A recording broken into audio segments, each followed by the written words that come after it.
నీ యాటిట్యూడ్ ఏంటి generally about career and life? Light తీసుకో, ఏదైతే అయిందని అట్లా go with the flow. Go with the flow. పెద్దగా అసలు ఓవర్ థింక్ ఏది చేయను. అసలు నేను దేని గురించి నీ లైఫ్లో ఏది సీరియస్ తీసుకుందాం. Only thing I take seriously is my profession. అదొక్కటి వచ్చినప్పటికి మాత్రం ఐఎమ్ వెరీ సీరియస్. అది కాకుండా ఏదైనా సరే అసలు it just goes over my head ఇలాగా. అంతేనా? మనకి యాటిట్యూడ్ స్టార్ అయినందుకు ఆ మధ్యలో ఆ ట్రోలింగ్ అది అయినప్పుడు were you upset at any time? అస్సలు యాక్చువల్లీ ఎంజాయింగ్ ఇట్. నేను అప్పుడు కూడా నేను ఎవ్రీ మీమ్ ఆల్మోస్ట్ అన్ని నేను నా స్టోరీ పెట్టేశాను. ఎందుకు పెట్టానంటే నాకు పంపుతున్నారు చాలా మంది, చూస్తున్నావా ఇలా జరుగుతుంది అని. అరే భయ్ నేను చూస్తున్నారు బాబు, నాకు కనిపిస్తుంది అని చెప్పి ఆ క్లారిటీ ఇవ్వడం కోసం అండ్ నేనేం ఫీల్ అవ్వట్లేదని తెలియడం కోసం అప్పుడు కూడా నేను ఆల్మోస్ట్ 200-300 స్టోరీస్ దాకా పెట్టా. ఒక ట్రైన్ లాగా పెట్టినా, అన్ని పెట్టా.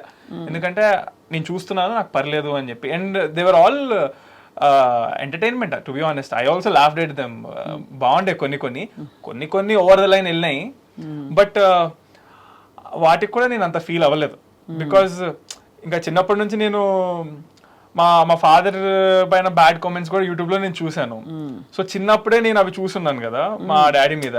కామన్ అనుకున్నాను, నాకు అలవాటు అయిపోయింది. ఇంకా అంటే చిన్నప్పుడు బాధపడేటోండి, ఎందుకంటే అప్పుడు మా డాడీ అంటే నాకు చాలా ఇష్టము. ఇప్పుడు లేదా? ఇప్పుడు కూడా ఇష్టమే, కానీ అప్పుడు అలవాటు అయిపోయింది కదా. సో ఇప్పుడు ఎట్ దిస్ పాయింట్ మా డాడీని పైన కమెంట్స్ అవుతేనే నేను ఫీల్ అవ్వనప్పుడు నా పైన కమెంట్స్కి ఇంకా అసలు పిచ్చ లైట్ తీసుకుంటారు. అంతేనా? కానీ ఒక్కదానికి హర్ట్ అవుతా. ఏంటది? ఒక విషయానికి ఇప్పటికీ నేను హర్ట్ అవుతా. నాకు సపోర్ట్ చేస్తూ 1-2-3 కామెంట్లు పెడతారు. అంటే ఇప్పుడు కామెంట్స్లో చూసుకుంటే 99% కామెంట్స్ బ్యాడే ఉంటాయి అన్ని. అంటే చాలా వైలెంట్ కామెంట్స్ ఉంటాయి. బట్ నేను సైలెంట్ లైక్స్ చూస్తా. లైక్స్ వరకు నేను చూస్తాను, కామెంట్స్ పట్టించుకోను. బట్ అందులో కూడా నేనంటే ఇష్టపడేటోళ్ళు కానీ కొంచెం పాజిటివ్ నేచర్ ఉన్న వాళ్ళు మంచిగా కమెంట్ పెడతారు. దాని కింద వాళ్ళని తిడుతూ వేరే వాళ్ళు అంటే పెడితే నాకు అప్పుడు అక్కడ బాధేస్తుంది. ఎందుకంటే నన్ను ఎవరు ముక్కు మొహం తెలియని వాళ్ళు నన్ను సపోర్ట్ చేస్తున్నారు. సో నా కోసం వాళ్ళు మాటలు పడితేనే నాకు బాధేస్తుంది. అదొక్కటే బాధ ఇప్పటికీ. సో అందుకే నేను ఎవరైనా మంచి కామెంట్లు పెడితే వాళ్ళు మంచి కామెంట్లు డెలీట్ చేసేస్తా. నాకు అంతే. That's a great attitude. అంటే యాక్చువల్లీ లైఫ్ స్కిల్స్ బాగానే వచ్చని చెప్పారు ఇప్పుడు ఇంతవరకు మీ నాన్నగారు. సో అయితే రామ్నగర్ బన్నీలో ఇంకా పాటలు కూడా చాలా బాగున్నాయి. ఆ పాట ఒకసారి పాడి వినిపిస్తే. ఆల్రెడీ నేను ఒక పాట పాడాను, అందుకనే అదే పాట కావాలి. What is the? ఓకే, ఇప్పుడు పాడితే మళ్ళీ you learn how to sing? No I'm not a professional singer. ఒకసారి నేను మా మమ్మీ ఒక 4 years బ్యాక్ నన్ను వ్లాగ్ చేయమని రిక్వెస్ట్ చేశారు. ఆ వ్లాగ్లో నేను పాట పాడాను. నేను లిఫ్ట్ ఎక్కితే నాకు అలా పాట పాడితే దాన్ని ట్రోల్ చేశారు. సో నాకు అది నచ్చలేదు. నేను పాట పాడితే ఎందుకు ట్రోల్ చేస్తారని చెప్పి ఈసారి ప్రాపర్గా పాడదామని ఫిక్స్ అయ్యి పాడాను. బాగా రాకపోతే మా మ్యూజిక్ డైరెక్టర్ ముందే చెప్పాడు, పాడక ముందే, బ్రో రాకపోతే నేను వేరే వాళ్ళతో ప్రొఫెషనల్ సింగర్తో పాడిస్తాను, ఏమనుకోకు. ఎందుకంటే మళ్ళీ సినిమా అంటే మళ్ళీ నా కెరియర్, ఆల్బమ్ ఇది కదా, ఇది ఇదే అని చెప్పి ముందే చెప్పాడు. ఆబ్వియస్లీ బాగా రాకపోతే నేను కూడా తీసేయాల్సిందే, నేనైనా పెట్టనివ్వను, సినిమా నాది కూడా కదా అని చెప్పి వీ హ్యాడ్ ద డిస్కషన్. పాడా. He was very satisfied, everybody was very satisfied. So అంత కష్టపడి అక్కడ పాడిన దాన్ని మళ్ళీ ఇక్కడ నేను పాడి బారాపోతే మళ్ళీ ఎందుకు లేదు. సీసా చూసి అందరూ తప్పుగా అనుకోకండి, ట్రోల్ చేయకండి. ఇది సీసా, అదే సీసా, కానీ వాటర్ మాత్రం మంచి నీళ్ళు.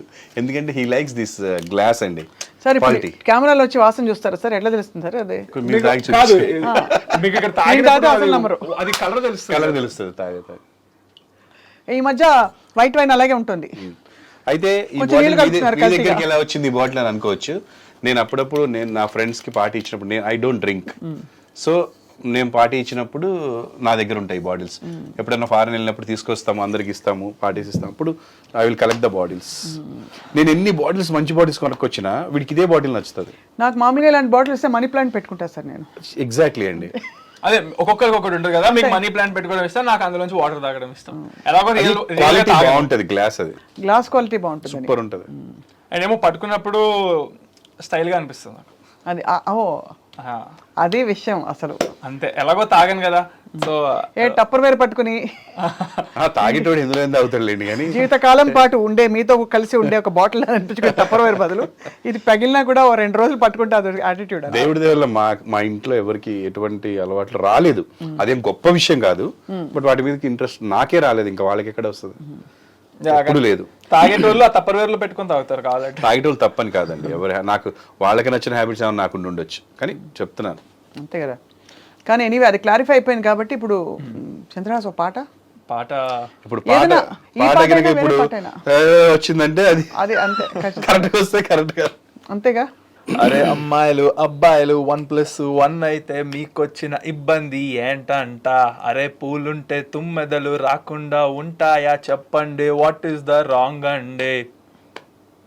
చాలా అమ్మాయిల అయస్కాంతం అబ్బాయిల వయస్కాంతం. ఈ సాంగ్ లో ఏంటంటే ఇప్పుడు పాడింది బేస్ వరకు, మళ్ళా అమ్మాయిల అయస్కాంతం అబ్బాయిల వాయిస్ అలా హై కూడా వస్తది. సో అది హై ఉంటది మళ్ళా బేస్ ఉంటది. సో ఇప్పుడు అంత ఫ్లక్చుయేషన్ నేను కాన్సన్ట్రేట్ ఒకేసారి చేయలేడు, ముక్కలు ముక్కలుగా పాడడం అంటే అక్కడ ఓకే. అంతే. కానీ ఇప్పుడు లాంచ్ చేసేటప్పుడు ప్రభాకర్ గారు మీరు బ్రాండ్ కూడా అర్థం చేసుకుంటారు కాబట్టి తన్నే సింగర్గా తన్నే హీరోగా లాంచ్ చేస్తే డిస్ట్రాక్ట్ అవ్వరు ఆడియన్స్. నేను వద్దన్నానండి, ట్రై చేసిన తర్వాత చాలా బాగా వచ్చింది అదే, విన్న కాబట్టి ఆ తర్వాత. విధంగా, అంతే. సో ఇది జనాలు విని కూడా అలాగే ఇప్పుడు ఆల్రెడీ రిలీజ్ అయిన సాంగ్ జనాలు ఫుల్ వెళ్ళిపోతుంది. సో అక్కడ ప్రూవ్ అయిపోయింది కదా మనకి. అంతే. అలా అని రెగ్యులర్ గా పాడతారు అనుకోకండి, పాడాడు అంతే అనుకోకుండా ఫస్ట్ సాంగ్.